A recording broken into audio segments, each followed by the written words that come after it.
You're not skinny because of your genetics. You're skinny because of this one mistake, and almost every hard gainer makes it. Look, you're training. You're eating okay. You're taking the protein shake, but the scale hasn't moved in months. So what's happening? Let's fix that. Section 1. The real mistake. The number one mistake keeping you skinny is forgetting that eating more is a skill, not a feeling. Most skinny guys say, "But bro, I eat a lot." no, you don't. You think you do, because your appetite is lying to you.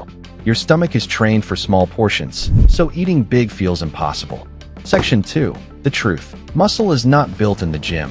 It's built in your next 20 meals. If those meals aren't hitting a surplus, your body has nothing to build with. You could train like a monster and still stay skinny. Section 3. Fix it. So here's how you change it. Pick one high-calorie food you can eat daily: peanut butter, rice, olive oil, nuts. Add 400 extra calories today. Not perfect food, just more food.